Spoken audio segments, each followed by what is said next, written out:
Hello， 大家好，歡迎大家收睇我 Kiro 嘅 channel。今日咧想同大家開箱 Coach 啊！嗱，首先咧坦白講啦 ，Coach 呢一個品牌咧係被列為一個係我呢一世人都應該係唔會買嘅牌子之一嚟嘅。點解咧？因為咧大家咧可能都有同我同一個感覺啦。以前咧喺譬如專門店啊，或者喺 Outlet 見到啲袋款嘅時候咧，其實我就真係好唔中意佢個 monogram 嘅。佢個 monogram 咧俾人嘅感覺咧，其實就真係比較係老少少啦。啲袋款又唔係真係話太過特別嘅。咁所以咧以前咧我就真係唔會買 Coach 嘅袋嘅。咁但係咧近年我有留意到啦，咁其實 Coach 嘅袋咧個 design 係真係唔同咗嘅。咁佢嗰個design 咧係真係緊貼翻而家潮流嘅趨勢啦。咁同埋咧係變得越嚟越年輕化。咁同埋我最緊要係留意到有一個現象咧，就係佢而家都識得咧將自己嘅 monogram 咧係收埋嘅。大家咧可以見到近年嘅 design 咧，尤其是係爆紅嘅嗰啲袋款咧，其實係追求一啲簡潔啲嘅 design 嘅。咁所以咧當你收埋咗個 monogram，而個 design 袋款咧，亦都係比較緊貼潮流趨勢嘅時候咧，就係呢個時候啦，佢就爆紅啦！呢幾年真係紅到不得之了啊！嗱，網絡上咧好多啲文章啦，都係點解呢幾年咧Coach 嗰個 design 唔同咗，因為轉咗設計師啦。我想講係冇轉過㗎，係冇轉過㗎。人哋2013年嘅時候已經做緊㗎啦，只不過係真係近年咧咁啊師傅都會 design 唔同咗咁解嘅啫個方向。咁所以咧大家唔好再以訛傳訛話佢轉咗 designer 啦。事不宜遲啦，咁啊即刻同大家開箱第一個 Coach 嘅袋先，就係呢一個 Chelsea 36啦。呢個袋真係好靚啊，超級靚啊！大家覺唔覺啊？咁我相信咧有好多觀眾啦，都同我一樣咧，都係有俾呢一個 social media 咧去到燒到呢個袋嘅。因為自從1月底開始啦，咁咧我已經由不同嘅 social media， 包括 Threads 啊、小紅書啊等等咧，都見到呢一個袋嘅蹤影啊。咁望一望下咧，就自然真係咧就被燒到啦。因為咧呢一個袋咧，大家可以見到咧，其實佢個 design 咧係好簡潔嘅啫，冇任何 monogram 嘅，符合翻我頭先講一樣嘢啦。咁咧佢呢一度淨係純粹單單有個 Coach 嘅 logo， 背面咧都係冇嘢嘅。咁但係咧佢吸引之處咧，第一樣嘢啦，佢就咧識得拿捏而家最新嘅流行嘅趨勢，就係佢呢個隨性嘅感覺啊。其實咧孭上身之後咧，大家見唔見到啊？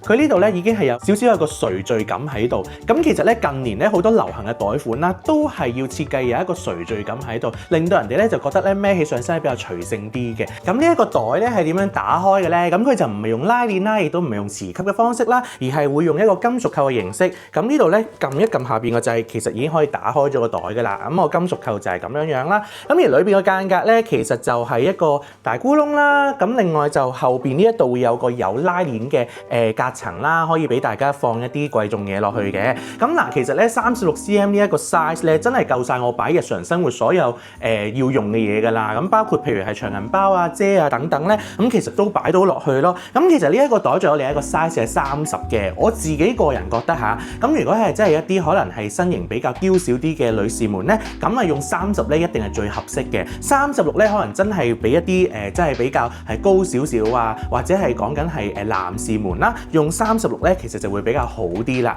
咁亦都皮質方面咧，咁其實佢本身啦就有兩種可以揀啦。一咧就係我手上呢一種嘅驚皮啦，另一種咧就係啲靚身啲光面嘅牛皮咁樣樣嘅。咁啊，我最後咧都係揀咗呢個驚皮款啦，因為我自己本身咧就比較少啲驚皮嘅袋啦。二來咧，我覺得咧近年咧嗰個趨勢啦，都真係咧好 hit 驚皮款嘅。甚或乎啦，咁有啲即係名人啦，其實夏天咧都係仲用緊驚皮袋嘅。咁我自己覺得驚皮帶出嚟咧，個袋咧係有個性啲啦，同埋嗰個氛圍感咧係會強勁啲嘅。咁所以咧，我就諗都唔諗揀咗驚皮款呢一個啦，好靚，真係好靚啊！第二個要同大家開箱嘅 Coach 袋咧，就係呢一個 Brooklyn 39啦。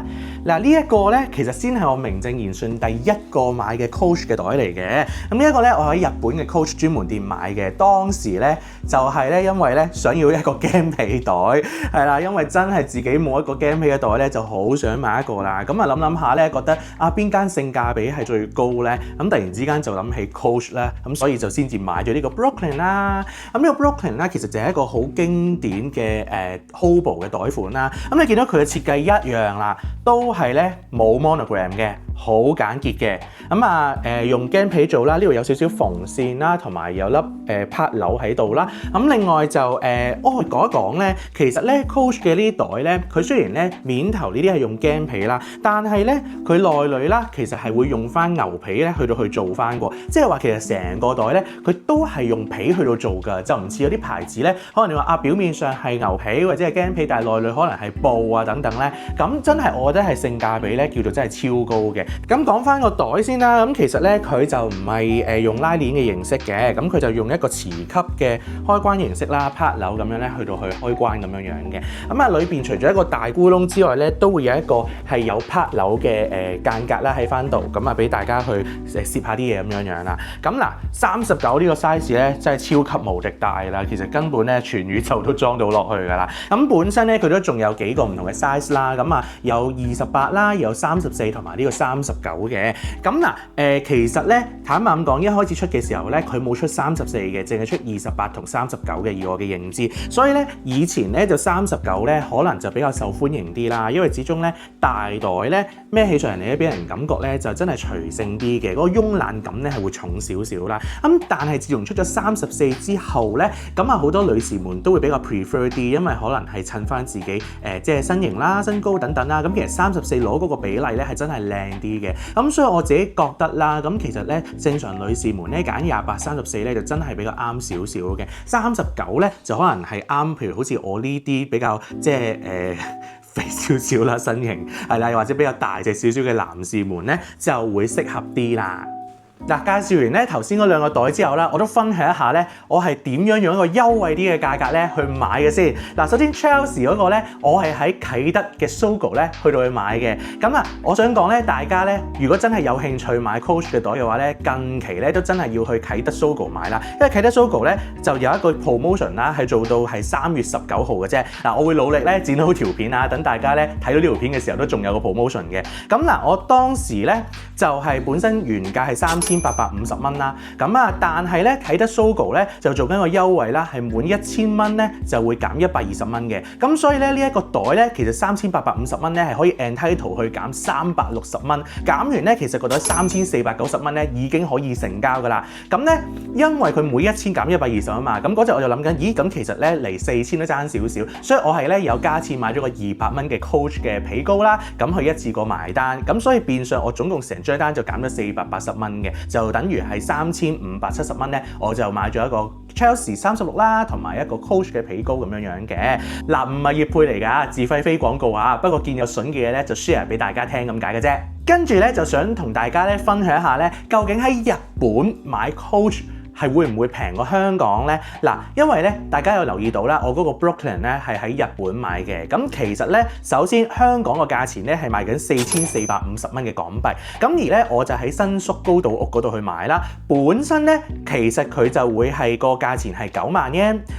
因為高島屋咧係有一個遊客嘅95折優惠㗎嘛。我睇翻張單咧，佢就首先將我9萬yen就計咗95折先，然後咧就再計翻稅，所以咧就係94050 yen。咁但係大家都知啦，呢啲商場有95折嗰啲咧係先俾錢，然後後退稅㗎嘛。咁而退稅佢又扣咗手續費啦，所以佢最尾 refund 翻係7225 yen 嘅稅嘅啫。咁計埋咧，其實咧我發現咧，原來對翻港紙都係大約4400蚊港幣到。咁我心諗，咦，香港賣緊4450，咁我搞完一大餐嘢，跟住然之後又要壓住個喼，其實都係同香港爭幾十蚊左右。咁所以咧，我自己覺得大家咧如無必要嘅話咧，其實都唔需要特登喺日本咧去買 Coach 啦。咁就咁喺香港買已經好好㗎啦。到最後咧，我都想分享一下啦，今次咧喺香港啟德 Sogo 嘅專門店購買嗰個經驗啦。咁其實我想講咧，因為其實我第一次咧喺香港嘅 Coach 專門店買嘢啦，咁咧我就冇 expect 到咧，原來咧啲 SA 真係可以咁熱情啦，因為我去到嘅時候咧，啲 SA 好快就俾咗個袋我試啦，同埋又提供一啲 alternative 嘅 solution 俾我啦，又俾第二個其實差唔多嘅袋俾我去 compare 下啦。再者咧，其實咧 SA 咧亦都有講到話如果咧你啲驚皮袋咧係真係話即係驚話落雨會整到咁樣咧，其實咧你只要咧去到專門店咧，佢哋 SA 咧都會幫你免費咧去噴翻嗰個防水噴霧嘅，係啦，咁噴幾多次都得嘅，佢係話唔會收你錢嘅。咁呢個服務我覺得非常之好啦，同埋咧，當你買個袋嘅時候咧，本身 Coach 嘅袋咧都會有一個tag 會跟翻噶嘛。咁但係其實你係可以免費咧再整多一個 personalize 嘅 tag 嘅喎。咁你可以印你自己嘅名啦，再加啲圖案咧亦都可以啦，亦都有好多顏色俾你揀啦。咁所以咧，我覺得今次咧喺 Coach 嗰個購物體驗咧係真係十分之滿意咯。成個過程傾偈又開心啦，咁提供嗰個服務咧又十分之好啦。咁所以建議大家咧都真係唔使去外國買啊。其實咧，大家喺香港嘅 Coach 嗰度去買袋咧，已經係真係好開心咯，亦都好過好多嘅名店好多嘅，非常之好。